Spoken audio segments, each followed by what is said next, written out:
Você está assistindo Marta Maria, a boa parte do dia podcast. Meu nome é Ana. Eu sou a Carol. Eu sou a Laís. E eu a Letícia. Esse ano estamos estudando Doutrina e Convênios, seguindo o cronograma do manual Vem e Segue-me. A nossa discussão é apenas uma complementação do seu estudo. Venha conosco e sinta-se parte dessa conversa. Olá pessoal, sejam muito bem-vindos a mais um episódio de Marta Maria. Hoje estamos aqui com um casal super especial, né? Vocês pediram, o irmão Marcos voltou e agora com a sua esposa, a Miriam. Muito bem-vindos aqui conosco. Essa semana a gente vai estudar Doutrina e Convênios de 85 a 87 e o tema é permanecer em lugares santos, né? Uma escritura tão poderosa e a gente pode abordar aqui tantas coisas. Então, antes da gente começar a entrar aqui, a gente vai pedir para vocês se apresentarem mais um pouquinho aí pra gente, agora com a Miriam. A gente vai ouvir a versão.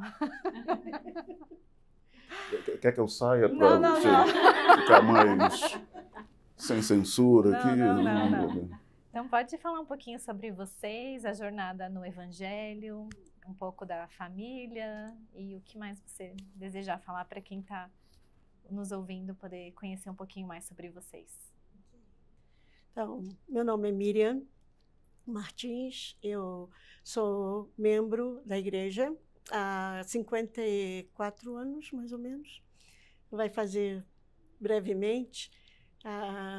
Eu fui convertida quando eu tinha 14 anos de idade, junto com a minha família, com meus pais, uma irmã mais nova do que eu e uma que ainda não tinha idade para ser batizada ainda. Sou de Petrópolis, do estado do Rio de Janeiro. Cresci lá, também servi uma missão de tempo integral na Missão São Paulo, Brasil São Paulo Sul, de 76 a 78, e tive a oportunidade de poder servir na igreja em muitos cargos, especialmente tanto lá como aqui. Hoje, atualmente, eu sou a líder de atividade das meninas da primária, que eu tenho muita alegria em poder estar com elas toda semana, e também sou oficiante do templo de Seattle, é onde nós residimos no momento, por 1 ano e meio, desde que saímos do Havaí. Eu e meu marido estamos casados quase há 45 anos. Heroína. Parabéns para ela. 45 anos segurando a barra aqui. Temos, como vocês sabem, temos 4 filhos e 8 netos. E eles são a nossa alegria e a promessa do Senhor que nossa família é a nossa herança, né? E nós temos aprendido que essa promessa é verdadeira. Ok? Quer acrescentar? Quem eu? Eu, hein?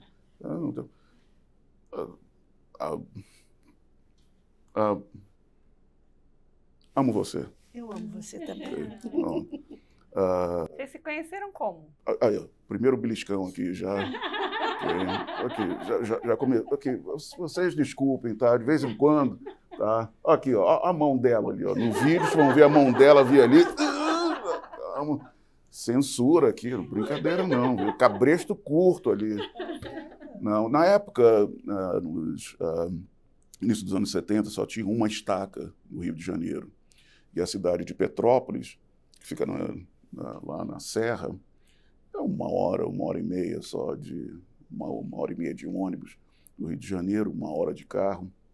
Pertencia à nossa estaca. Então, nos conhecemos na igreja, atividades, super sábado do seminário, bailes da estaca, coisa assim. E, bom, meu pai comprou um apartamento através de uma cooperativa lá. Ele comprou um apartamento em Petrópolis que nós usávamos para feriadões, coisas assim. E esse apartamento ficava não muito longe da casa dela. Dava para ir a pé, meia hora eu chegava na casa dela. Então, toda vez que nós íamos para Petrópolis, eu ia visitar a casa dela. Então, ficamos amigos ao longo dos anos. E em 76, então, 1976, é que nós começamos, então, a namorar, mas nós já nos conhecíamos desde 1973. Então, e ela foi, então, servir a missão dela em São Paulo Sul. Quando retornou, nós ficamos noivos, mas aí era 78. Enquanto nós estávamos nos preparando para casar, veio a revelação, estendendo o sacerdócio a todos os homens. E meu presidente de estaca, na época, não aceitava a ideia de que, não, eu não vou na missão porque eu vou casar agora em agosto. Então, eu resisti o quanto eu pude, mas lamento, eu gostaria de dizer que não, eu senti o espírito, eu tinha que ir para a missão, mas não foi. Então, 3 semanas antes do casamento, eu resolvi, então, e com o apoio dela, adiar o casamento para eu poder servir. Então, fui para a missão Brasil-São Paulo Norte. E vocês sabem o que aconteceu. Então, 33 anos depois, estamos nós dois, então, sendo chamados como líderes da missão Brasil-São Paulo Norte. Então, esse é o... botei a cerejinha em cima do chantilly que ela botou lá. Então, E a Miriam esperou firme e forte. Mas ele também peraí, eu esperei firme e forte também. Peraí, igualdade aqui. Só que eu tive que pagar com juros. Ele ficou 1 ano e meio, eu fiquei 2 anos. Então, veio os juros por ele ter me esperado. Também, né? Tem que ser melhor do que eu. Isso eu já sei que você é melhor do que eu. Por isso casei com você. Como diz os americanos aqui, eu casei muito acima do meu contra-cheque. Eu sei disso, tá bom. E vai muito de encontro com o tema da aula, né? Que vocês permaneceram em lugares santos. Vocês ficou esperando na igreja, né? Na missão. E permaneceu. Eu não tinha pensado nisso. Aí, valeu, hein? Bom, tá aí. Verdade. Então, que legal, que legal. Então, vamos lá. A gente entrando aqui, né? O primeiro tema, em Doutrina e Convênios 85, fala que o Senhor deseja que eu conserve uma história. Vamos ler 85 do 1 ao 2? É dever do secretário do Senhor, a quem ele designou, conservar uma história e um registro geral da igreja de todas as coisas que ocorrem em Sião, e de todos os que consagram propriedades e legalmente recebem heranças do bispo. E também seu modo de vida, sua fé e obras, assim como dos apóstatas que apostatarem depois de haver recebido suas heranças. É interessante que naquela época eles tinham uma designação, né? Quem fosse para o Missouri tinha que consagrar, né? Tinha que viver a lei da consagração. E algumas pessoas não estavam prontas para isso, né? Não queriam partilhar de todos os seus bens, né? Teve uma pessoa específica que comprou terreno no próprio nome ao invés de doar para a igreja, né? Então essa sessão foi especificamente falando sobre isso, né? Sobre a importância de seguirmos as leis, né, dada para a igreja e ter uma pessoa que registrasse tudo. E que interessante que se a gente não tivesse esse registro até hoje, né, a gente não saberia de tantos detalhes que aconteceram na história da igreja, né? E eu estava estudando um pouco mais sobre todos os assuntos daqui do estudo de hoje, e esse assunto, essa questão específica me chamou muita atenção, do quanto o evangelho foi registrado em todos os detalhes, e ainda assim a gente não tem todos os detalhes. Né? Eu estava estudando sobre quem duvida da nossa fé, ou quem tem as suas próprias dúvidas sobre a nossa fé, e que se afastam da igreja por algumas questões que aconteceram no passado. A gente ainda não tem todas as peças do quebra-cabeça, né? A gente tem uma pequena parte da história da igreja, muita coisa registrada, mas ainda assim não sabemos de tudo. De fato, você está tocando num ponto que tem 2 aspectos disso que são significativos. De fato, o Senhor poderia ter dado todos os detalhes, todas as informações sobre todas as eras, todas as dispensações em todas as eras. Mas é uma coisa que nós vemos, e estamos vendo aqui Doutrina e Convênios, mas não tem como nós estudarmos o Evangelho sem usar o Livro de Mórmon. O Livro de Mórmon preenche muitas lacunas. Nós vemos que tinha certas passagens do Livro de Mórmon mostram, tanto Nefe como o próprio Mórmon, que queriam registrar certas coisas E o Senhor disse para eles, não, precisa manter essas coisas seladas. Então, o próprio Mormon, quando ele terceiro Nef 28, um detalhe pequeno, ele queria registrar os nomes daqueles 3 discípulos que iam permanecer vivos, né, pregando o Evangelho, que é popularmente conhecido como 3 nefitas, que eu costumo dizer, de repente pode ser 3 lamanitas. Mas ele dizia, eu ia escrever os nomes dele, mas o Senhor me proibiu. E uma outra coisa que Mormon também nos fala é que ele queria ter colocado mais informações. Ele falou, olha, o que eu registrei aqui não é nem a 100ª parte das coisas que Jesus ensinou aos nefitas e lamanitas. Ou seja, o que nós temos ali em terceiro Nef, de 11 até 28, é menos que 1% do que o Salvador ensinou. E o Salvador disse para Mormon, porque ele falou, eu vou experimentar a fé do meu povo. Esse é um aspecto. Olha, isso é uma coisa que o Senhor está esperando de nós, fé, confiança. Temos, eventualmente, em Doutrina e Convênios, promessas de que quando o Senhor voltar à sessão 101, sessão 121, de quando o Senhor Salvador retornar, ele vai explicar todas as coisas. Existe a promessa, mas no momento ele quer nossa fé. Outra coisa, baseado no seu comentário, é a importância do trabalho dos secretários e das secretárias. Muitas pessoas olham o trabalho de uma secretária, um secretário, como algo temporal. Superficialmente parece temporal, mas não é. No reino de Deus, todas as coisas precisam ser registradas.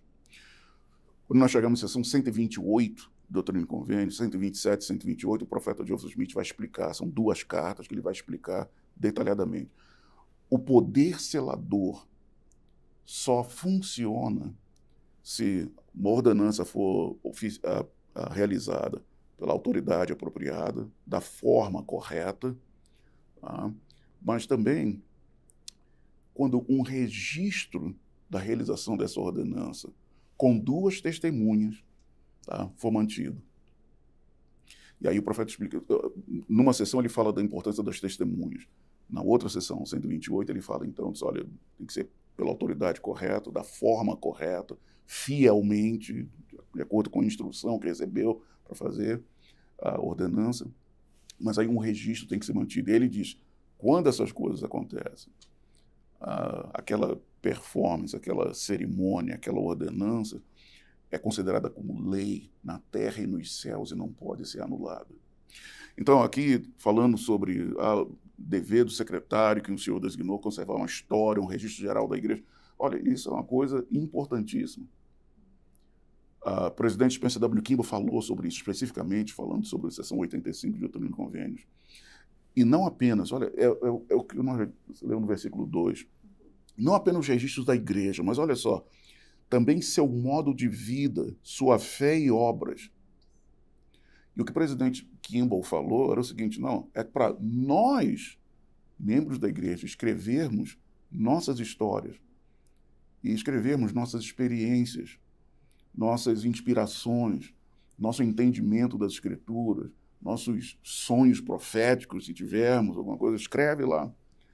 E ele disse assim que no futuro os anjos poderão fazer menção dessas coisas. O presidente Kimball prometeu. Então, isso aqui parece, o que o senhor está falando, uma coisa bem temporal aqui, mas é uma coisa onde o temporal e o espiritual se unem. A terra e os céus se unem. Registros.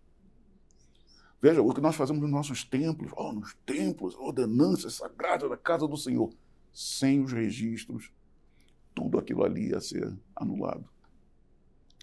Importantíssimo isso. Isso que eu estava pensando,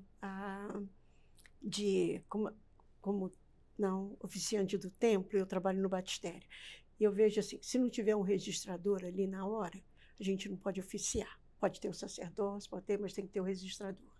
Mas depois, não é só aquilo, a gente tem que levar para o escritório para eles botar no computador, né? E depois disso, o registrador do templo tem que ir lá e aprovar ainda por cima, ver tudo que está tudo certinho e aí mandar para os Estados Unidos. Então, se fosse assim o quê? Uma burocracia, né? Mas olha só como faz com que isso seja importante. Né? Agora imagina, uma vez aconteceu com a minha filha. Eu falei para ela, olha, porque agora os nossos nomes ficam no templo, não são dados, a não ser que peçamos. Então, eu falei para ela, olha, você pede que você vai fazer o selamento depois desse endowment. Ah, tudo bem. Aí ela falou, olha, eu queria o de volta, que eu vou fazer o selamento. Mas só que depois aconteceu alguma coisa e ela não foi para o selamento. Ela pegou o papel e levou para casa. Aí eu falei assim, mas você não fez? E você não foi lá no escritório? Não sabia que tinha que fazer isso, mãe. Né? Ela recebeu, nossa filha recebeu investidura alguns meses. Alguns meses, ela não sabia de tudo isso. Eu falei, não tem problema não. Aí, quando eu fui o dia do meu serviço, eu fui lá, a primeira coisa, eu fui no escritório e falei, olha, minha filha esteve aqui no dia 10, na sessão tal e tal, e fez essas ordenanças para uma antepassada nossa. Aí a irmã simplesmente pegou o carimbo, né, voltou, porque já passava alguns dias, ela voltou para o dia 10 e registrou como fosse no dia 10. Né? Porque para aquela ordenança ser válida. Ok, isso é uma coisa que às vezes a gente não dá importância, mas é tão importante dentro da igreja. Né? E é assim que nós formamos esse elo de ligação, o que for ligado na terra vai ser ligado no céu. Mas de nossos registros pessoais, né? Nossos diários. Olha, a minha mãe e a mãe do Marcos Alberto era muito fiel em escrever diários. Então, muitas coisas que nós agora, quando voltamos, sabemos por causa delas. Né? Meu pai não era muito de escrever, meu sogro era mais... ele falou, eu tenho tanta coisa, tanta experiência, tantas coisas difíceis que ele passou. Eu falei, não quero registrar nada disso, não. Teve alguma coisa em especial que elas registraram, que você podia compartilhar? Mais ou menos era coisa simples, né, do dia a dia. Mas, por exemplo, o dia exato que recebemos o nosso endowment, né? A investidura. Eles conhecem como investidura. Investidura. Quando nós saímos do Brasil, a gente ainda chamava de endowment lá. E ela escreveu detalhadamente não como é que foi lá dentro, mas como é que foi a nossa ida, né? De termos o sacrifício que nós tivemos que fazer, porque nós tínhamos uma situação financeira muito ruim nessa época, né? E então, para levar toda a família, então foi um sacrifício para comprar passagem, para comprar os garments, né? Para alugar roupa, tudo foi. Então, coisas que talvez eu tinha 19 anos, minhas irmãs mais jovens, que foram apenas selar, eu já tinha 21, minto. Eu já tinha voltado da minha missão. Você já tinha voltado da missão. Isso foi em 78. As minhas irmãs, que eram muito mais jovens, nunca ia saber disso, que teve que ter aquele sacrifício. Né? E aí a gente conecta um pouco como nós somos a primeira, pelo menos que nós sabemos, família a ser batizada, né? Tanto a família Ramos, a família Barbosa, serem batizadas na igreja. Nós éramos o pioneiro. Olha essa foi a nossa travessia nas planícies. Né? Mas se não tivesse esses registros, como é que ia ser? Nós não teríamos. E a gente brinca muito assim, né? Que, por exemplo, a gente estava conversando com uma amiga, ela falou assim, hoje os nossos filhos vivem, parece aquela fase, sabe, aquele ciclo do orgulho, né? Então, hoje os nossos filhos, talvez, né, os seus netos, eles vivem talvez nesse ciclo, na fase da prosperidade. E é bom, importante eles saberem o que foi o sacrifício que naquela época era requerido, né? E aqui no tema aqui do diário, que está falando para a gente ler, né, de maior valor do que o ouro, fala que o Wilford Woodruff, ele registrou muito bem, né, além dos seus registros pessoal e seu ministério, né, ele manteve um registro cuidadoso da história da igreja. E eu gostei muito das palavras aqui que ele fala, ele explica. Fui inspirado e impelido a manter um diário, escrever sobre assuntos relacionados à igreja tanto quanto possível. No início, não compreendi o motivo desses sussurros do espírito, mas entendo agora. Quase sempre que eu ouvi o irmão Joseph ou os 12 pregarem ou ensinarem qualquer princípio, não me sentia à vontade até o escrever. Então, tudo começava a fazer sentido. Eu era capaz de transcrever quase palavra por palavra um discurso de Joseph uma semana depois de proferido. Mas, uma vez escrito, tudo era retirado da minha mente. Era um dom que Deus deu para mim. Uau. Né? Que, imagina, e às vezes ele ouvindo, ele não compreendeu. E a hora que ele escreveu, aquilo fez sentido, né? Então, quão importante às vezes também é a gente fazer um estudo pessoal e manter um registro com talvez alguma doutrina que você está tendo dificuldade, aí você estuda, escreve, e aquilo tudo faz sentido, o Espírito te revela naquela hora e você ganha um testemunho, né? Muitos dos ensinamentos do profeta Joseph Smith chegaram a nós hoje em dia por causa desses diários. Ele era realmente espetacular, e é bom você ter mencionado isso, que ele considerava um dom divino, porque realmente abençoou a igreja por quase, estamos aí agora indo para quase 200 anos depois dos dias, 150 anos depois dos dias dele. E não era uma designação dele fazer isso. Ele era um membro do Quórum dos 12 Apóstolos, mas ele não tinha essa designação. Ele não era o historiador da igreja. Então, mas olha, mais uma vez mencionando o livro de Mórmon, o que nós temos lá? Nós temos diários pessoais. Quando nós lemos o primeiro Nefe, nós vemos a coisa que, olha, o Nefe manteve aquele registro. E depois passou para o irmão dele, para os descendentes deles, descendente de Jacó, no caso. Mas quando a gente chega mais adiante, olha, Mórmon, ele pega coisas que estão vindo da prateleira lá. Onde está o discurso do rei Benjamim, por exemplo, no livro de Mosias. E cartas, por exemplo, os ensinamentos de Alma, filho, para Elamã, para Shiblon, para Corianton. Era um pai falando para os seus filhos. Não era discurso de conferência geral da igreja, era um pai falando para os seus filhos. Aquilo estava registrado em algum lugar, e o irmão falou, isso é muito bom, deixa eu colocar isso aqui. As cartas, por exemplo, do capitão Moroni para Paoran, aquilo ali naquela época eram documentos de segurança, guardados por segurança nacional, era secreto. Mas estão ali, a gente vendo a grandiosidade desses homens, um militar, um chefe militar, um político justo, e estão vendo ali, puxa, olha só. Então, registros, que muitas vezes registros pessoais nossos, que a gente pode achar que não é grande coisa, eu estou só escrevendo aqui, mas olha, no futuro.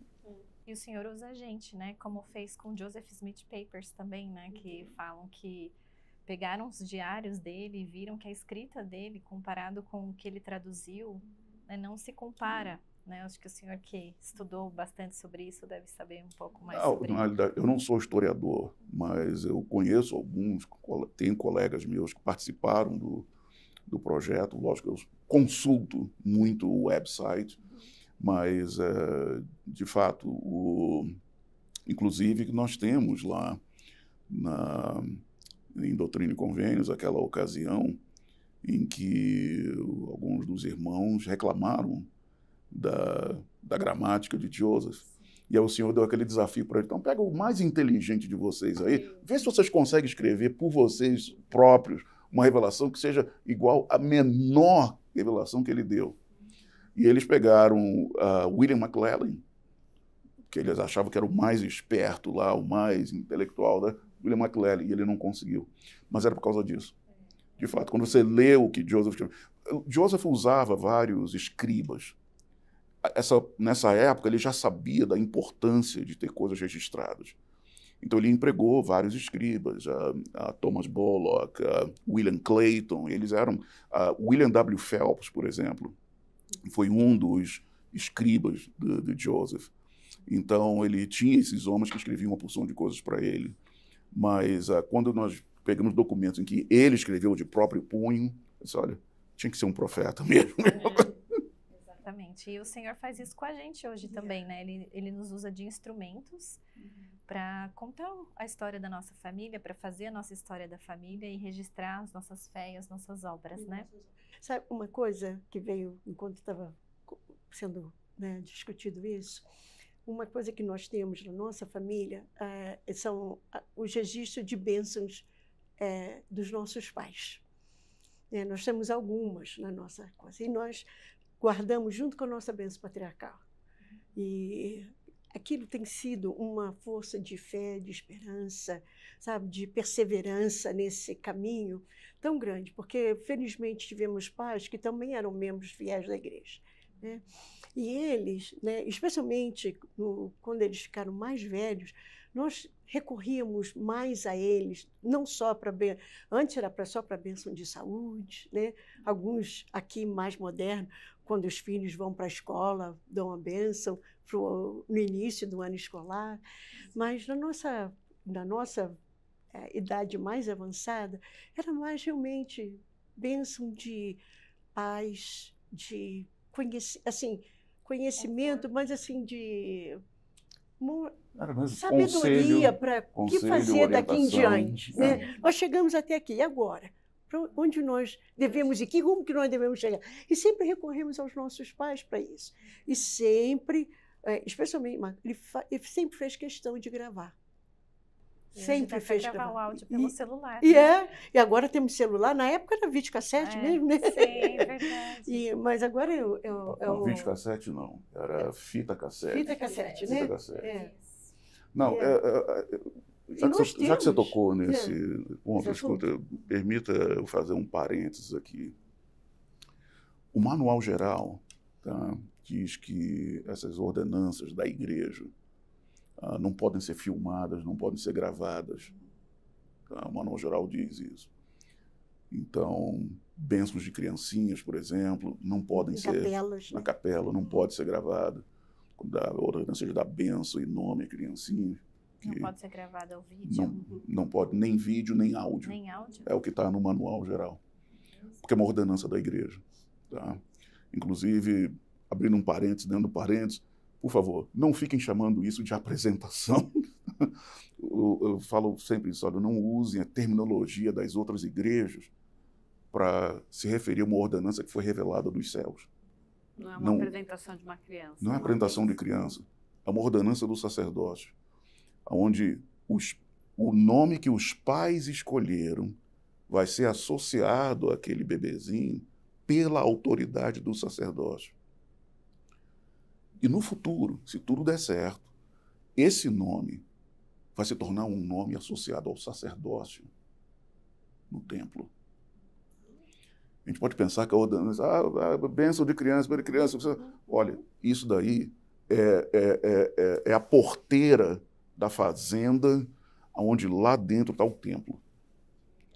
E a porteira. Depois vai ter um portal, que é o batismo, aos 8 anos de idade, mas lá atrás, aquela bênção colocou pelo sacerdócio o nome daquela criança lá no templo. Então, é aconselhado que você possa escrever, né? Você escuta aí, e você escreve. Podemos depois lá pegar e colocar, né, o resumo do que foi escrito. E é bom que tenha esse resumo para mostrar para a criança no futuro, especialmente quando essa criança for um jovem e tiver lá aquele problema da adolescência, não sei o que. Só olha aqui o que papai falou sob inspiração para você. Agora, o que minha esposa estava falando eram bênçãos paternas do meu pai, do meu sogro, para nós. Então, o manual fala das ordenanças do sacerdócio na igreja, mas não fala de ordenança do sacerdócio em casa. Então, na nossa casa, desde 1996, eu venho gravando. isso. Então, gravo, transcrevo, porque aí tem aquela coisa, olha, eu tenho as minhas bênçãos patriarcais, as bênçãos que meu pai proferiu, que meu sogro proferiu, tenho elas aqui comigo. Onde é que eu vou, elas estão comigo. Meu notebook, eu tenho as bênçãos lá. Os computadores que tem em casa, eles têm cópias das bênçãos. Eu só não coloquei no celular aqui, porque é muito pequenininho para mim ver. Sexagenário não lê direito nessas telas aqui. Mas essas bênçãos são proféticas. A palavra do Senhor, transmitida pela autoridade do sacerdócio, inspirada pelo poder do Espírito Santo, não tem prazo de validade. Eu vejo as bênçãos que meu pai proferiu para mim e para ela, e que meu sogro escreveu para ela. Isso é uma outra história aqui, tá? Ele estava no Brasil, nós estávamos aqui em Provo. Como é que ele vai dar uma bênção na filha dele? Então eu pedi para ele que escrevesse uma bênção, sob inspiração, que escrevesse uma bênção, assinasse e mandasse. É uma coisa que o profeta Joseph Smith fez quando ele estava na cadeia de Liberty. Ele disse para Emma, escreve o que você quer da bênção, manda para mim, eu assino e vai valer. Então eu expliquei isso para o meu sogro, ele fez. Eu vejo hoje em dia, olha, 1996,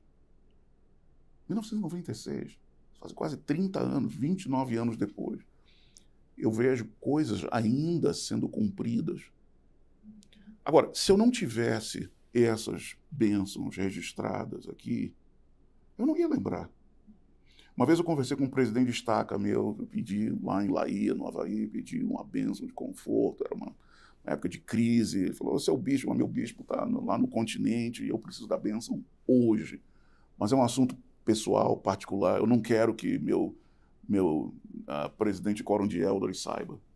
Tem que ser alguém que tenha dever de manter aquilo confidencial. Então eu pedi ao meu presidente de estaca, escuta, se eu posso gravar? Ele disse, não pode gravar. Então, mas era uma bênção de conforto, uma bênção de conselho.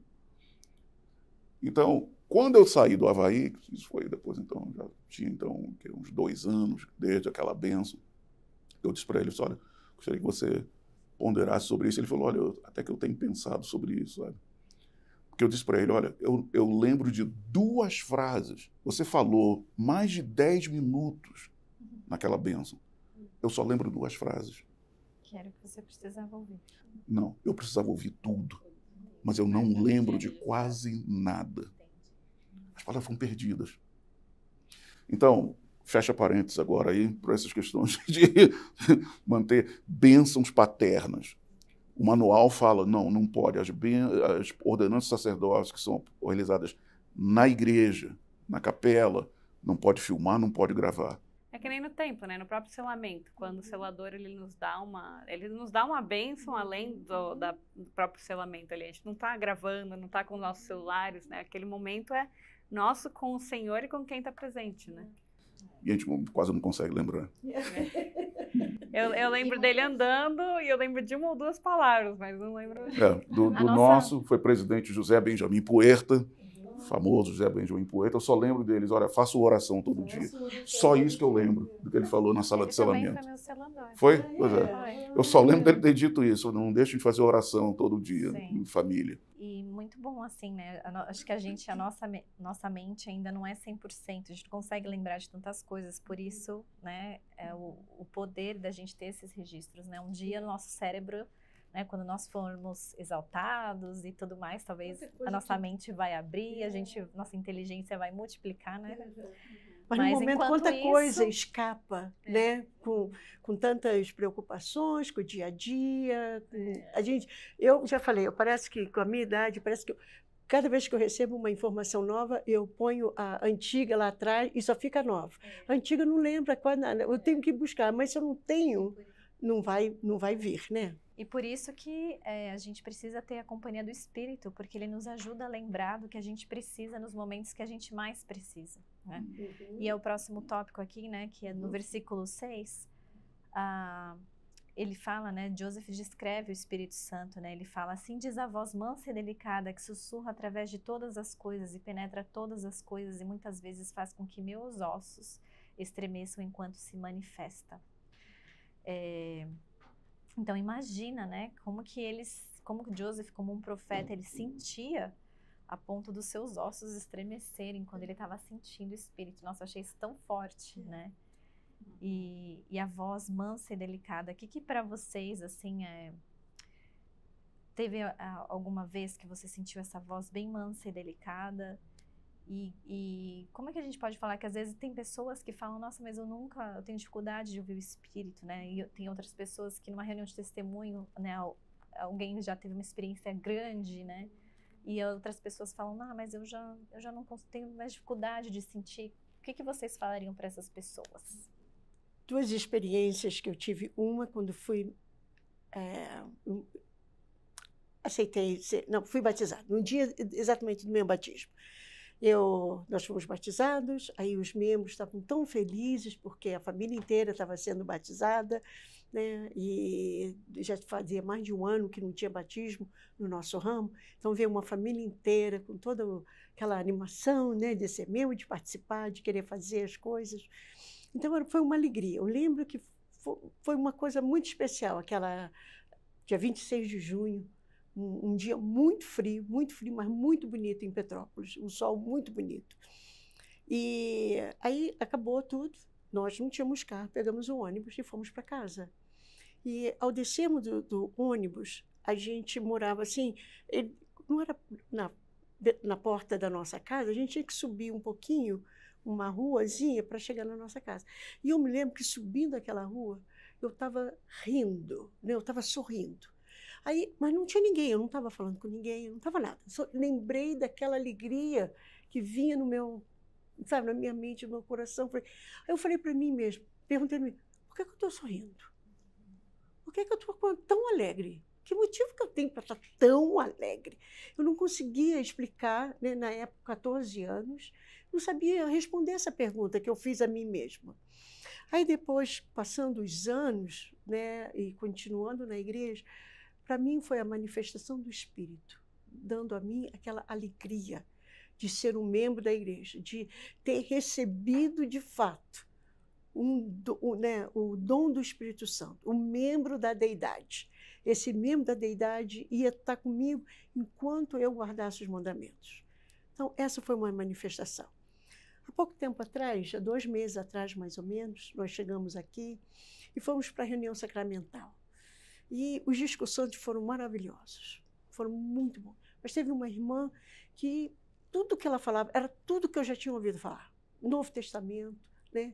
De que quando dás a um desses meus pequeninos, quando fizeste um desses meus pequeninos, a mim o fizeste. Quantas vezes vocês já ouviram isso? Eu já ouvi várias vezes.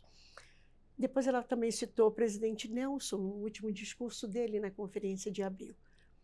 Olha, eu já ouvi o discurso do presidente Nelson várias vezes, porque eu adoro tanto que eu fico ouvindo, e fora o TikTok, né? Que de vez em quando põe ele lá e eu escuto ele todas as vezes.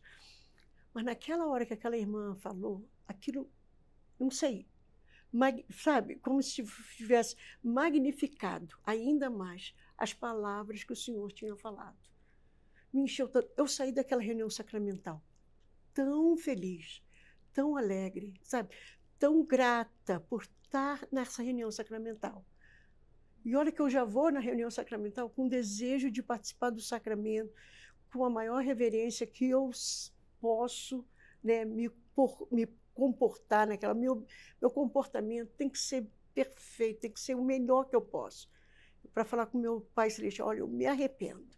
E eu quero que tu me perdoa pelas minhas falhas.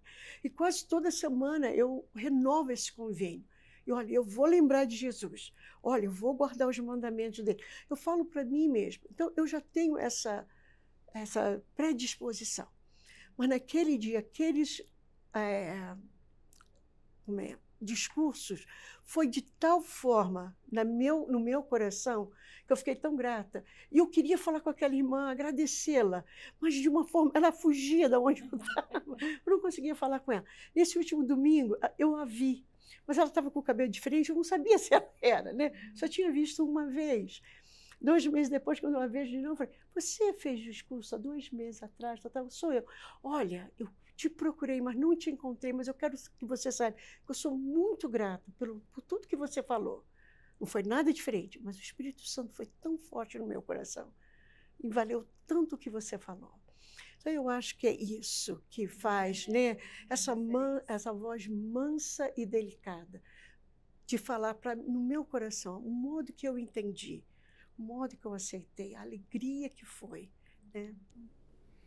Vamos também lembrar aqui algo que nós já vimos na sessão 46 do Doutrina e Convênios, onde o senhor fala sobre dons espirituais, que a alguns é dado saber pelo Espírito Santo que Jesus é o Cristo, a outros é dado acreditar em suas palavras.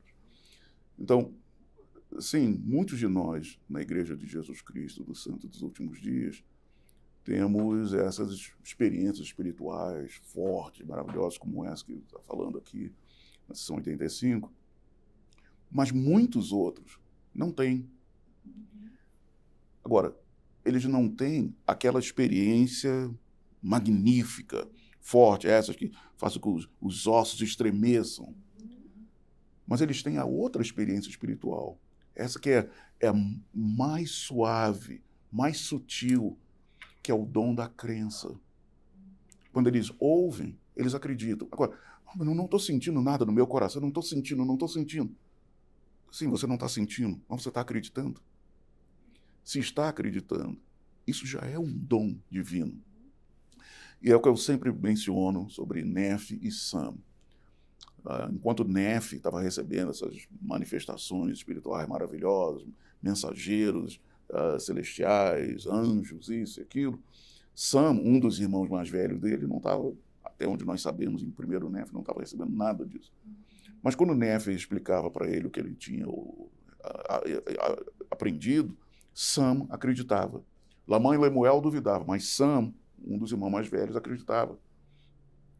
E é isso que o Senhor fala, que aqueles que acreditam, que recebem o dom da crença, também vão ter vida eterna. Então não precisamos nos preocupar, eu já venho falando isso há algumas décadas, não se preocupe com o que você não estiver sentindo. Eu não estou sentindo. A pessoa vai lá no púlpito, vai lá, presta testemunho, em lágrimas, não sei o quê. Isso não acontece comigo. Tudo bem. Não acontece. Vou contar um caos também aqui, já que estamos aqui em Utah. Do outro lado do lago aqui, anos atrás, eu estava nas minhas viagens a negócios e eu resolvi voltar para casa no Havaí só no domingo, porque aí eu podia ir na igreja com o meu filho, minha nora e as crianças. E era uma reunião de testemunhos, um domingo de jejum de testemunhos. Então, a reunião deles era um horário que dava para eu pelo menos prestar meu testemunho, sair da reunião antes de terminar, para chegar no aeroporto a tempo de pegar meu voo. Então, tudo bem, foi o que eu fiz. Então, naquela preocupação de, olha, o testemunho tem que ser curtinho, não sei o quê, para não dar problema depois na estrada, eu, então, já fiquei ali, veio um conselheiro do bispado, prestou o testemunho dele, aí logo depois eu subi. E prestei meu testemunho, falei rapidinho e tal. Terminei, cumprimentei meu filho na época servia como conselheiro daquele bispado. Cumprimentei meu filho, saí, cumprimentei minha nora lá na congregação e fui fugir da polícia rodoviária. Tá bom. Ali, uns 3 dias depois, foi uma quarta-feira, meu filho me telefonou lá no Havaí. Você não sabe o que aconteceu? O que foi? Aquele seu testemunho. O que teve meu testemunho? O pai do bispo daquela ala estava lá. Ele não era membro da igreja. E você falou uma coisa que quando você disse aquilo, ele disse assim, bom, eu falei uma coisa que é até um clichê meu. Muitas pessoas já ouviram. Muitas pessoas já ouviram, inclusive aqueles que assistem minhas lives, meus devocionais online, já me ouviram muitas vezes dizer isso. Eu tenho muitas perguntas, mas eu não tenho nenhuma dúvida. Foi isso que eu falei, coisa que eu estou sempre falando. Ele disse assim, o pai do bispo, quando ele ouviu você dizer isso, ele disse para ele mesmo, se ele pode ser membro da igreja tendo perguntas, eu também posso. E resolveu se batizar. Agora, eu não senti que estava sentindo inspirado a dizer aquilo. Não, para mim, eu estava mais preocupado de que, olha, que eu tenho que pegar a estrada e estar no aeroporto a tempo, do que preocupado com o que eu vou dizer aqui, não sei o que eu estou sentindo. Não estava, eu realmente estava fora do ar. Não estava sentindo o espírito, não estava me sentindo inspirado a dizer isso. Não, era uma coisa que eu sempre falo e continuo falando até hoje. Mas tudo que você falou mas é para verdade, aquela né? pessoa, mas para aquele homem, fez toda a diferença. Quantas vezes, alguns de nós que achamos até que não, eu não tenho essas coisas, não sei o quê, quantas vezes alguns de nós estamos aí fazendo algum comentário numa aula, numa escola dominical, e alguém lá na sala, ou numa aula de socorro, do quórum, e alguém diz, puxa, eu precisava ouvir aquilo. Enquanto aquela pessoa que só fez o comentário pode estar dizendo, mas eu não senti inspiração nenhuma. a gente às vezes não sabe que é inspirado, né? O Senhor nos usa como ferramenta. E é interessante, tem um discurso em novembro de 2000, quer dizer, em outubro, né? Na conferência de outubro de 2013, do Elder Uchtdorf, que é Venham, junte-se a nós. É um discurso que a gente já lembra de uma frase bem clichê que ele falou: duvidem das suas dúvidas antes de duvidar da sua fé. Né? E é interessante que ele fala ali, nesse discurso, ele fala: nesta igreja que honra o arbítrio pessoal. Aqui ele estava falando um pouquinho daqueles que se afastam, né? Nessa igreja, então, que honra o arbítrio pessoal tão fortemente, que foi restaurada por um jovem que fez perguntas e buscou respostas, respeitamos aqueles que sinceramente buscam a verdade. Pode partir-nos o coração quando sua jornada os leva para longe da igreja e da verdade que eles encontraram, mas honramos seu direito de adorar a Deus Todo-Poderoso de acordo com os ditames de sua própria consciência, assim como reivindicamos esse privilégio para nós mesmos. Né? Voltando aqui um pouco também, que nesses versículos o Senhor está falando para retirar os nomes de quem não está seguindo o evangelho, né? Quem está fazendo coisa errada. Mas aí, nesse mesmo discurso, ele fala sobre essas dúvidas não respondidas, né? E eu acho legal que ele fala que alguns se debatem com essas dúvidas não respondidas, mas de certa... Cadê? Aqui. Ele fala que, para os que se afastaram da igreja, digo, meus amigos, venham e acrescentem seus talentos, dons e sua energia aos nossos. Todos nos tornaremos pessoas melhores com isso. Alguns podem perguntar, mas e quanto às minhas dúvidas? É natural ter dúvidas. A semente da dúvida sincera, com frequência, brota e amadurece até se tornar uma grande árvore de conhecimento. Há poucos membros da igreja que, em uma ocasião ou outra, não se debateram com dúvidas sérias ou delicadas. Um dos propósitos da igreja é nutrir e cultivar a semente da fé, mesmo que às vezes seja no solo arenoso da dúvida e da incerteza. A fé é a esperança nas coisas que não se veem, mas que são verdadeiras. Né? Então, complementa perfeitamente essa sessão. Então, indo para essa sessão de 86, né, fala que os justos serão reunidos a Cristo nos últimos dias. E a gente vai ver que a sessão 86 ela é uma interpretação da parábola do joio e do trigo, que é tão falada, né? E a gente sabe, aqui no Vem Segue-me, ele dá todos, né, tem até uma tabelinha lá para quem quiser estudar, falam os símbolos e os possíveis significados e as perguntas para refletir. Vamos ler do versículo do 8 ao 11? Acho que seria interessante ler o 7. Posso ler o 7? Não, 7. Portanto, deixai que o trigo e o joio cresçam juntos, até que a colheita esteja completamente amadurecida. Então colhereis primeiramente o trigo dentre o joio. E depois da colheita do trigo, eis que o joio será amarrado em feixes e o campo estará pronto para ser queimado. Interessante que amarra bastante com o que eu li agora do discurso do presidente Elder. É que na época ele era conselheiro, né? Aí eu fico confuso. Presidente Uchtdorf na época. Porque tá falando, né, sobre a importância de deixar o joio crescer junto com o trigo. E muitas pessoas podem duvidar, né? Mas por que o Senhor já não tira quem está fazendo mal, quem está prejudicando os outros, para poder apenas deixar com que os que dão bons frutos, né, crescerem?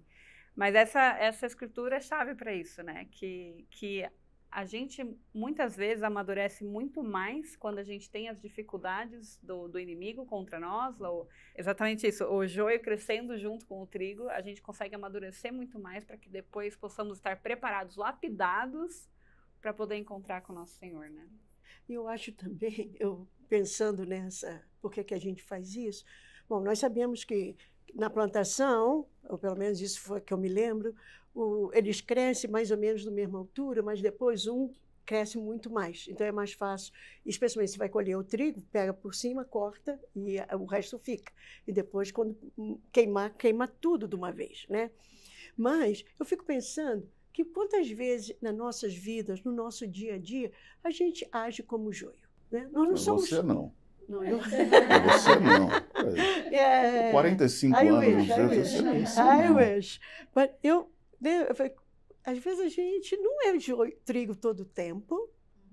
A gente às vezes age como joio. Imagina isso. Então, corta ela de uma vez. Não, poxa, mas trigo. eu tinha... Mas eu farinha tinha. De trigo, finíssima. Refinada. Mas aí eu fico pensando nisso. Por que o Senhor deu essa parábola? Não só pelo desenvolvimento, mas muitas vezes no nosso o nosso comportamento também. Ou a mesma coisa, se tem os pais que é fiel ou vice-versa, e os filhos não são. Já pensou se corta os nossos filhos? Como é que ia ficar o coração desse pai e dessa mãe? Quebrado. Não sabe se aguentar, não é? Para perseverar. Então, eu acho que também isso pode ser uma das minhas ponderações. Nessa ponderação, muito feliz com o comentário que você fez. De fato, nós temos dias que, olha, a gente vai chegar lá na nossa oração, olha, Senhor, hoje eu não estive lá naquele nível que era esperado de mim. Mas daí vem o princípio do arrependimento. O arrependimento não é só para não membros, não é só para quem está fora da igreja, para quem está dentro da igreja, que tem aqueles dias que tudo dá errado e as coisas não dão certo e não sei o quê, e a gente perde a cabeça, acaba falando o que não deve, ou tratando alguém de uma maneira que eu estava, sei lá, estava chateado, estava aborrecido e acabei destratando uma pessoa. Todos nós temos isso. Agora, todos nós temos a possibilidade de nos arrependermos. Mas, olha, tem gente que não se arrepende. Não, tem gente que ainda não se arrependeu. Isso é importante nós lembrarmos do nosso ministério, como irmãs ministradoras, como irmãos ministradores. Não, olha, tem pessoas que ainda não se arrependeram, mas ainda podem chegar lá. E fala que vai reunir todos. Vai reunir todos. E aquilo, temos que dar tempo ao tempo. Temos que dar tempo ao tempo, esperar a manifestação do poder do Espírito Santo. Veja, como nós temos lá quantos exemplos de pessoas extremamente iníquas no livro de Mórmon, que se tornaram depois profetas e missionários. Olha, poxa, então, olha, a gente temos que ter paciência, com as pessoas. A gente vê também no Velho Testamento, né? Jonas é um dos grandes exemplos desse. Vai pregar a Nínive. Mas aquele povo não presta assim. Como é que eu vou lá pregar aquele povo? Vai lá pregar, vai lá. E ele fugiu de tudo que ele podia, até que ele não pôde mais fugir e foi. E o que aconteceu quando ele pregou? As pessoas se arrependeram. E ele ficou chateado com Por que eles se arrependeram? Não era para eles se arrepender, era para fazer o que eu tinha achado que eles iam continuar fazendo, né? Então, eu acho esse um exemplo magnífico sobre, se a gente fosse falar joio e trigo, a gente podia falar que eles eram joio. Mas não, eles eram o trigo, né? Só precisava alguém coisa. Se fizermos a mesma coisa com a cidade de Enoque, quanto tempo levou Enoque para fazer que o povo se arrependesse? 365 anos. Não foi dias, né? Não foi 30 dias, uma semana, foi anos. Já pensou se a gente acabasse com tudo, né? Eu vi hoje que uma pessoa postou, né, que ele diz assim: se você acha que precisa controlar para ser respeitado, então o que você quer não é respeito, é submissão. Muita gente acha que respeito é fazer o outro agir do jeito que ela espera. Mas, na verdade, o respeito começa quando você aceita que o outro tem o direito de ser diferente. E que isso não diminui quem você é. O cérebro humano associa a diferença como ameaça, porque em contextos antigos de sobrevivência, ser diferente podia significar ser rejeitado. Por isso, nosso instinto primitivo ainda tenta corrigir os comportamentos dos outros, para que eles pareçam mais com a gente mesmo.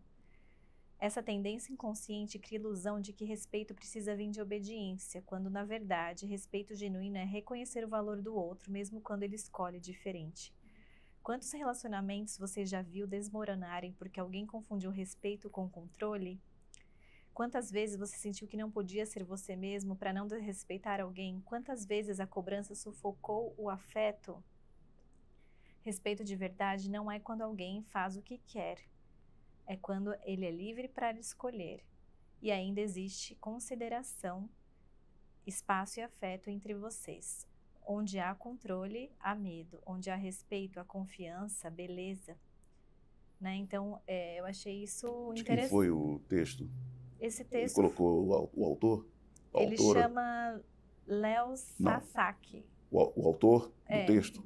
Ele é um mentor, terapeuta e palestrante. Não. Muito Eu bom. achei interessante porque eu fico pensando na condescendência, né, do Senhor mesmo, como a gente também, às vezes, a gente quer que as pessoas, que o joio aceite, olha, você tem que ser o trigo, mas não, a gente tem que amá-los, né, e aceitar essas diferenças, né, e o Senhor, ele é um Deus misericordioso, é um Deus de amor, né, e no fim, realmente, ele vai fazer, né, tudo o que puder ainda para tentar ter os seus filhos perto, para reuni-los, né, e aí vai respeitar o arbítrio de cada um. Então, quem somos nós, né? Mas a gente precisa ter a fé, né? Para tentar e tentar, né? Uma hora... No versículo 5, quando ele fala, os anjos estão clamando ao Senhor dia e noite, pois estão prontos e esperando para serem enviados a ceifar os campos. Então, o que eu interpretei nisso? O que eu acho disso? Eu falei, quantas pessoas também têm sido massacradas ou abusadas por pessoas e eles não têm voz, não é? Para se defender, para pedir socorro, nada disso. Aí a gente fala, poxa, será que o Senhor não está vendo isso? Essa escritura aqui me deu muito conforto, porque, olha, os anjos no céu estão vendo, e eles estão clamando, né? Como se fosse dia e noite. Podemos ir? Podemos ir? Podemos lá, é o momento, e o Senhor falou, não, ainda não é. Mas olha, nós não estamos sozinhos clamando, falando, olha o que está acontecendo com aquele povo, ou o que aconteceu com a vizinha, né, que o marido abusou, ou o marido que foi assassinado, uma coisa assim, tudo que pode acontecer.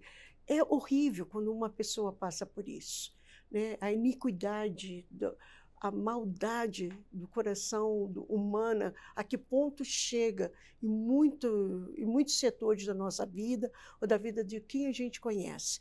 Mas aqui tem, para mim, pelo menos, essa vai ser minha barra de ferro, né? Para eu segurar e falar, não, anjos estão clamando ao Senhor dia e noite, eles estão vendo. Eu não estou sozinha, né? Tem alguém anotando. O presidente Wilford Woodruff, em um dos discursos dele, eu não consegui achar uma versão em português, então eu traduzi livremente aqui, que ele falou, Deus segurou os anjos da destruição por muitos anos, para que eles não colhessem o trigo com o joio. Mas eu quero te dizer agora que esses anjos deixaram os portais do céu, e eles estão sobre este povo e esta nação agora, e estão pairando sobre a terra, esperando para derramar os julgamentos. E a partir deste mesmo dia eles serão derramados. Calamidades, problemas estão aumentando na terra. E há um significado para essas coisas. Lembre-se disso e reflita sobre esses assuntos. Se você cumprir o seu dever e eu cumprir o meu dever, teremos proteção e passaremos pelas aflições em paz e segurança. Eu acho interessante que, até estava comentando com minha prima, e ela falou, nossa, é interessante que passaremos por essa aflição. Não é, o Senhor vai tirar essa aflição de você. Não é isso. Passaremos pelas aflições em paz. Isso era final do século XIX. O que aconteceu no século XX? 2 guerras mundiais, pandemias. Tá lá. Não, eu ia... Parece que estamos vivendo tudo isso agora, a mesma coisa, né? Voltando. Eu queria falar sobre, o senhor diz assim, o joio será amarrado em feixes e o campo estará pronto para ser queimado. Muitas vezes nós vemos essas escrituras o senhor falando sobre a queima. E eu estava pensando nisso, inclusive, na semana passada. Mas olha, essa queima, nós não podemos entender isso como uma coisa, vamos dizer assim, que Deus vai destruir todo mundo. Não, não é isso. Quando o senhor fala queima, tá? Fogo, queima, ele está falando de purificação. Purificação. Agora, purificar o quê? Mas esse era o joio. O joio vai ser purificado? Vai. Por quê? Porque, com exceção, e aí nós entendemos a doutrina do plano de salvação, com exceção daqueles que escolherem ir para as trevas exteriores, todos os outros seres humanos vão para o céu. A religião, a doutrina da Igreja de Jesus Cristo dos Santos Últimos Dias prega que o mundo inteiro vai para o céu, com exceção de alguns que vão escolher ir para essas trevas exteriores, inferno, que você queira. Agora, só que existem vários céus. Mas todos, para entrarem num céu, num reino de glória, vão precisar ser purificados. E a purificação vem pelo poder do Espírito Santo, né, que queima todas as impurezas, tira todas as impurezas. Então, o campo estará pronto para ser queimado. Não, não é que o joio vai ser destruído. É que o Senhor disse, olha, vocês não vão para o mesmo lugar onde o trigo está indo. Mas eu tenho outros lugares gloriosos para vocês, para colocar vocês. E os anjos destruidores, irmão Marcos? Como que eles trabalham a favor do Senhor? Não, peraí. Estão sendo inspirados a ceifar os campos. Derramar. Veja bem, a questão do derramar a ira de Deus é simplesmente o seguinte, olha, até o momento, nós estamos vendo que, olha, tem certas coisas que estão sendo retidas. Existe, pelo que nós lemos nas Escrituras, existe uma ligação entre as ações dos seres humanos e o equilíbrio da natureza. Tá bom, pode ser que algumas pessoas, não, eu não acredito em mudança climática, isso, aquilo. Isso é só o início. É só o início. Nós causamos, seres humanos, nós causamos efeitos, não apenas no ambiente físico, mas no ambiente espiritual também. Só que esses efeitos, por causa das iniquidades, o Senhor, e aí é que eu digo, o Senhor está dizendo para os anjos que cuidam dessas coisas, olha, não, segura aí, aguenta aí, aguenta aí, aguenta aí. Não deixa as consequências dessas iniquidades chegarem neles. Isso são os anjos destruídos. Eles não vão destruir, eles vão só dizer, olha, chegou a hora agora de vocês experimentarem o resultado, as consequências de tudo isso que vocês estão fazendo aí. Ó. Abre as porteiras e BUM! E entra na próxima sessão, né? Não é? É interessante como ele, assim, quando a gente estava estudando, eu estava até falando para a Carol, nossa, são temas tão diferentes, mas ao mesmo tempo tem uma ligação tênue, né? Que aí a gente entra agora para a profecia da Guerra Civil, né? E de muitas outras guerras. A Guerra e no Civil... manual ele fala até que no começo ele compara, né, com o Natal, que é um momento de refletir sobre a paz na Terra, né? Mas ele fala que 25 de dezembro de 32, né? Foi quando a mente de Joseph Smith estava ocupada com a ameaça da guerra. O estado da Carolina do Sul, nos Estados Unidos, havia acabado de desafiar o governo e estava se preparando para uma guerra. E o Senhor revelou que aquela era apenas o começo. A guerra, declarou ele, se derramará sobre todas as nações. Então essa profecia, né, aconteceria logo. Mas não foi isso que aconteceu. Em algumas semanas, a Carolina do Sul e o governo americano fecharam um acordo e a guerra foi evitada. Mas uma profecia nem sempre é cumprida na ocasião em que é dada, e nem da maneira como esperamos. Quase 30 anos depois, muito depois de Joseph Smith ter sido martirizado, a Carolina do Sul se rebelou e a guerra civil eclodiu. Hoje em dia, a guerra disseminada pelo mundo inteiro continua a fazer com que os habitantes da Terra se lamentem, que está em Convênios 87:6. E aí fala que o valor dessa revelação não está em prever a época em que a calamidade aconteceria, mas em ensinar o que fazer quando ela acontecer. O conselho serve para 1831, 1861 e 2025, que é onde nós estamos agora, que está lá no versículo 88. Vamos ler versículo 8, 87, versículo 8. Portanto, permanecei em lugares santos e não sejais movidos até que venha o dia do Senhor. Pois eis que depressa vem, diz o Senhor. Amém. E é isso que, né, nós estávamos falando. Então, permanecer em lugares santos. Ele vai vir, né? O Senhor está falando lá, como o Senhor tinha dito, para os anjos. Segura aí, aguenta aí. Não abra a porteira agora, não. Enquanto, né, mesmo assim, nós temos que estar protegidos. Lugares santos. Quais são os lugares que a gente pode encontrar paz e segurança? Aí tá. O templo. Nosso lar. Nosso lar. Mora lá. Nosso lar. Nós temos que tornar o nosso lar lugares santos, porque nós não moramos no templo, não moramos na capela. É verdade. Vai lá, mas fica lá algumas horas e volta. Então, nossos lares têm que ser... E aí nós vemos... Eu tive um aluno, minha última aula na BYU, ontem, estamos aqui em junho de 2025, eu terminei o semestre agora como professor visitante, e na última aula, um dos alunos perguntou isso, eu acho que o senhor não não está fazendo nada, não sei o quê, a gente não vê os profetas fazendo grandes declarações e não sei o quê. Eu disse para eles, olha, quando nós vemos aqui permanecer em lugares santos, qual é a ênfase que a primeira presidência do Quórum dos Apóstolos tem dado nos últimos anos? Não, escuta, você não viu essa abordagem deles, que é de ter o ensino do Evangelho. Revelação pessoal? Não, mas aonde o ensino do Evangelho? No lar. Tá? O ensino no lar, apoiado pela igreja. O terceiro horário em casa. Terceiro horário em casa. Então, olha, desde antes da pandemia. Desde antes da pandemia, o currículo vem e segue, exatamente, o currículo vem e segue. Desde antes da pandemia, nós não pudemos, por um bom tempo, nos reunirmos como alas e ramos, mas eles já estavam dizendo, olha, leva a igreja para a sua casa. Essa ideia, torne a sua casa um lugar santo, torne a sua casa um lugar onde o Espírito do Senhor habite, e para que não sejais movidos até que venha o dia do Senhor. Então, sim, templos são lugares santos, capela é um lugar santo, mas se o nosso lar não for um lugar santo, Houston, vamos ter um problema. E mesmo quando você, às vezes, mora com... você tem uma situação conturbada, né? Você, às vezes, é o único membro da sua família, ou você tem colegas de quarto, de casa. Eu acho que é importante a gente fazer o nosso canto, né? Nosso quarto, nosso lugar de descanso, também o nosso... Eu não falei isso porque vamos ver se todo mundo vai estar na mesma página aqui, mas estamos na mesma página.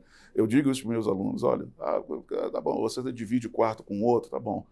Faz aquela metade do seu quarto ser um lugar santo para você.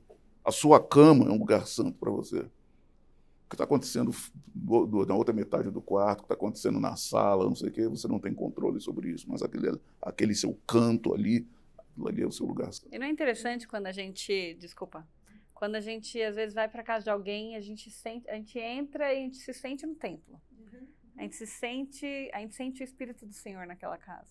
Porque a gente vê que realmente o Espírito do Senhor habita ali, né? Isso é muito importante. Eu ia falar também que com muitas pessoas passando por doenças emocionais ou problemas na família, e às vezes a própria mente não é um lugar santo, né?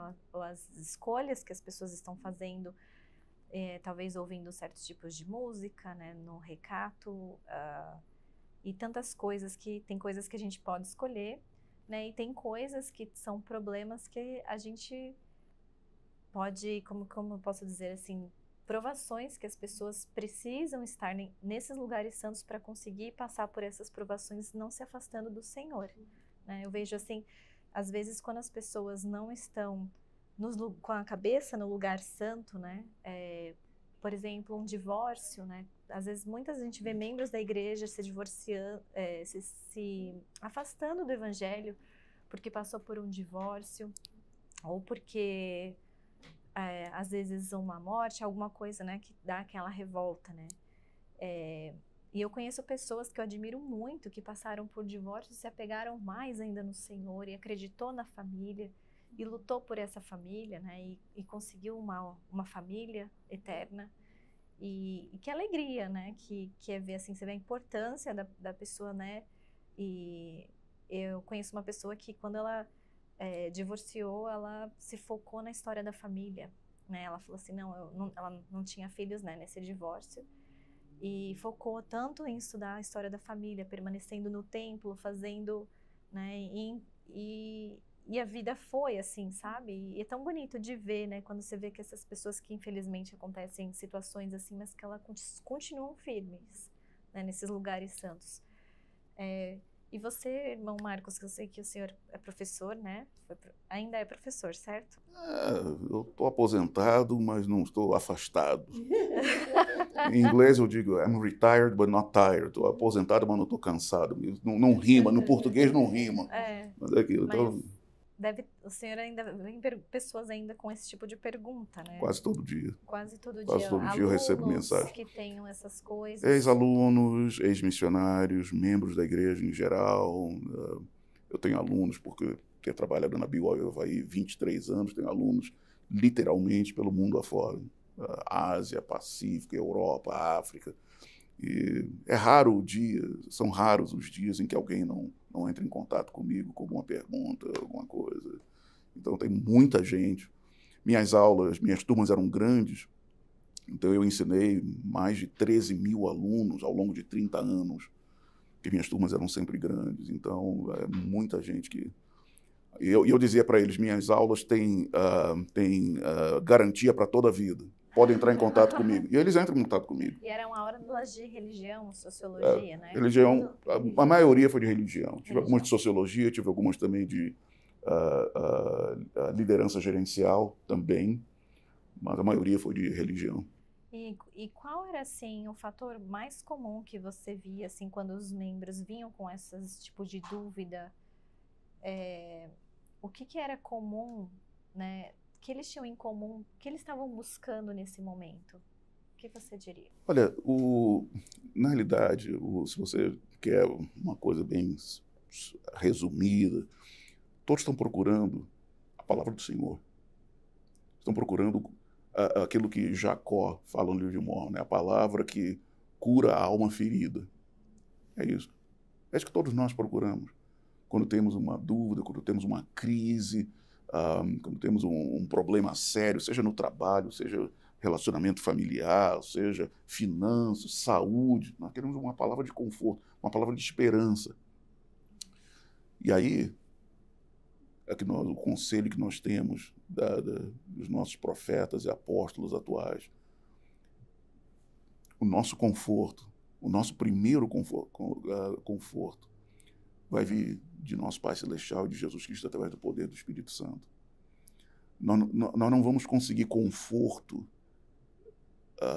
permanente, duradouro, em outras fontes.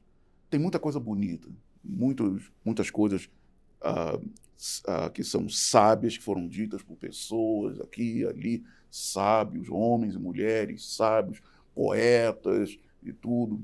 E todas essas coisas o Senhor disse. Seção 88, o Senhor diz, olha, procura nos melhores livros palavras de sabedoria. Sim, vamos buscar.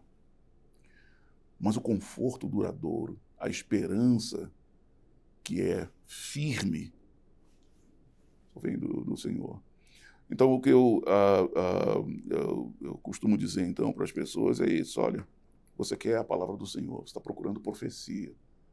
Então, fique firme, procure. Mas procure nas fontes certas, nas escrituras, nas palavras dos profetas vivos. Tá? E nas suas orações, não pare de fazer oração. Mas eu não estou sentindo que essa coisa, olha. E aí eu lembro sempre as pessoas que estão em sessão 98. O Senhor jurou e decretou que nossas orações serão atendidas. São 98, doutrina 90, o Senhor diz, jurou e decretou. E eu digo, pessoal, olha, eu não sou de memorizar, eu não consigo memorizar direito. Mas esse é um texto, é uma passagem que nós temos que ter em mente. Olha, quando as coisas estão muito ruins, e a gente está lá, como meu amigo lá, até mencionei na nossa última conversa, que a gente está lá, parece que está no bico do urubu, essa é a hora mais ainda de, olha, não importa se eu estou sentindo ou não estou sentindo que minhas orações estão, mas eu sei que o Senhor vai ouvir minha oração. E Ele jurou e decretou que elas vão ser atendidas. Então, vou ficar firme aqui. Quanto tempo? Um dia, uma semana, um mês, um ano, 6 anos, 5 anos, o que for, mas eu vou continuar firme, como Jó. Até que um dia o Senhor vai atender. Na conferência de 2001, tinha acabado de acontecer o ataque às Torres Gêmeas, né? Então, principalmente os Estados Unidos, o povo aqui estava sentindo essa incerteza, né, sobre a cura da alma ferida. Foi um trauma. Foi um trauma. Exatamente. Nós estávamos lá no Havaí, foi... Eu morava em Nova Jersey na época, que era no estado vizinho, né? Eu era nova, mas ainda assim foi bem impactante na minha vida. E ele fala sobre... no fim do discurso dele, o presidente Gordon B. Hinckley aconselhou, né? Falou para os membros, estes são tempos perigosos? São, mas não há razão para temer. Podemos ter paz em nosso coração e paz em nosso lar. Podemos ser uma influência para o bem neste mundo, cada um de nós pode. Então, começa conosco, né? Tudo pode estar acontecendo à nossa volta, mas nós temos o poder de ser a paz, de trazer essa paz. E assim, fazer no nosso canto um lugar santo, e ajudar os nossos vizinhos, né? Com quem quer que esteja conosco, né? Também a permanecer nesses lugares santos, né? É verdade, eu acho que o Senhor pode promover a paz em meio às guerras, né? E a paz, ela tem que brotar no nosso coração. E é uma escolha nossa, né? De buscar essa paz, de pedir por essa paz, né? De clamar por essa paz. Eu sei que muitas coisas, né? Muitas guerras a gente, né? Sabe que estão acontecendo no mundo e coisas que a gente, né? A gente se sente tão pequeno que a gente não pode parar uma guerra mas a gente pode clamar ao Senhor por paz. E qual paz? É importante lembrar o que o Salvador falou, né? Porque ele falou... a paz dele. Porque ele falou, não dou-vos a minha paz... Deixo a minha paz convosco. Mas não vou lá dou como o mundo a dá. Né? E eu acho que é isso que a gente tem que aprender. Qual é essa paz que o Senhor dá? E eu me lembro quando minha mãe faleceu, ela faleceu assim, a gente não estava esperando, ela ia completar 50 anos de casado, nós estávamos prontos para irmos para lá e fomos. Mas eu lembro quando ela morreu, foi numa quinta-feira, quando eu soube, o Marcos virou para mim e falou assim, ele ficou devastado com a morte dela. E eu não levei você para o Brasil, você não foi sua mãe, que não sei o que. Eu falava assim, fica calmo, tudo bem, eu estou bem. E todo mundo no Brasil, como será que está a Miriam? A Miriam deve estar desesperada. Eu estava na maior paz que eu podia. É como eu falo, eu não sei explicar a paz que eu recebi, mas era a perfeita paz. E aí eu falo, eu acho que essa é a paz que Jesus prometeu. Porque eu quero ficar triste. Eu não conseguia ficar triste. Eu não conseguia chorar pela morte da minha mãe. Eu tinha tanta esperança, que ela estava tão bem, né?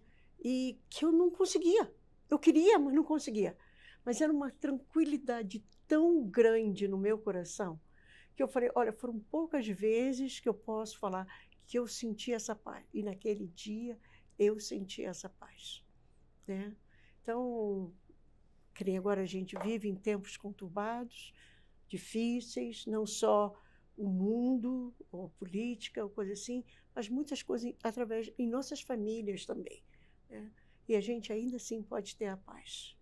O Senhor promete, a gente pode, se nós pedirmos, né? Às vezes a gente espera que Ele vai dar sem a gente pedir.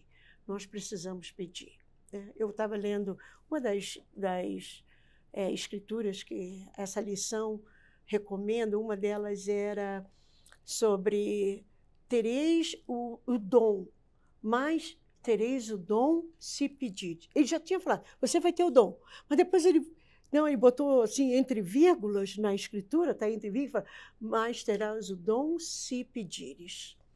Então eu acho que é isso, essa paz a gente tem que pedir, não vai vir de graça. Isso é uma ilustração de um artigo sobre o dom do Espírito Santo que saiu na revista Ensign. E eu sempre gostei dessa pintura. Eu acho que o ilustrador, eu tenho o nome dele, acho que não está nesse arquivo aqui, mas eu tenho o nome dele, eu posso mandar para vocês depois. E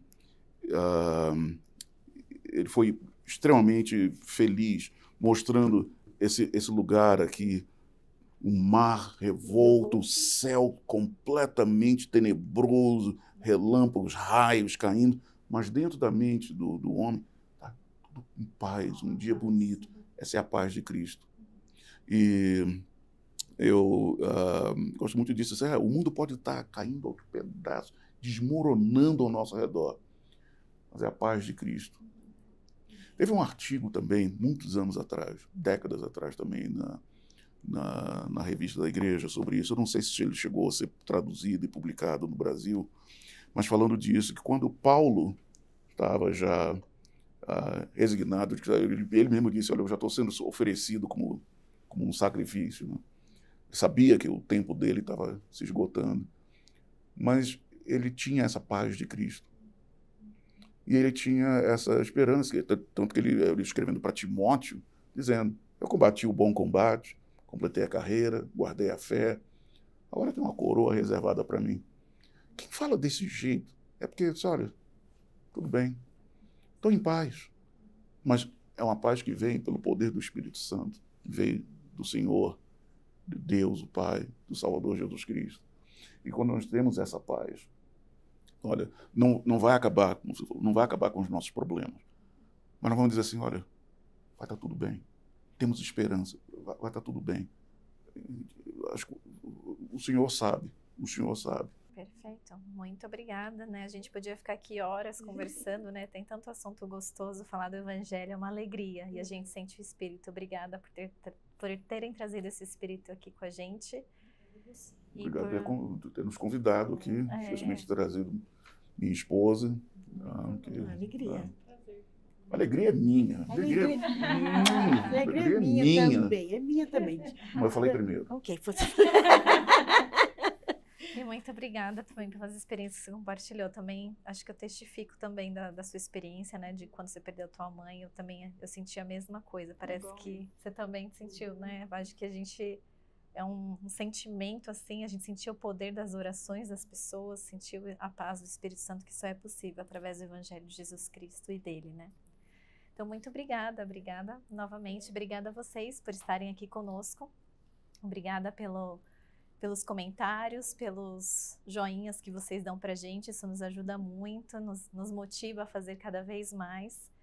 E obrigada pelo seu testemunho também. Coloque aqui, comente o que você achou do estudo de hoje, se você tem alguma experiência em relação a tudo que nós falamos aqui, né? Sobre o joio e o trigo, sobre a paz, sobre o poder de registrar.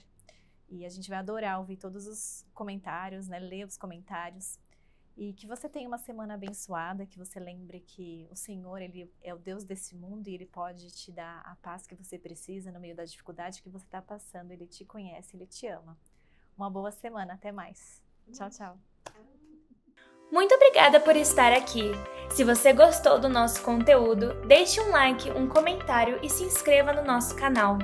Nosso podcast também está disponível no Spotify e Apple Podcast. Se você quer ficar mais ligado ainda no nosso conteúdo, nos siga no Instagram, em @MartaMariaPodcast.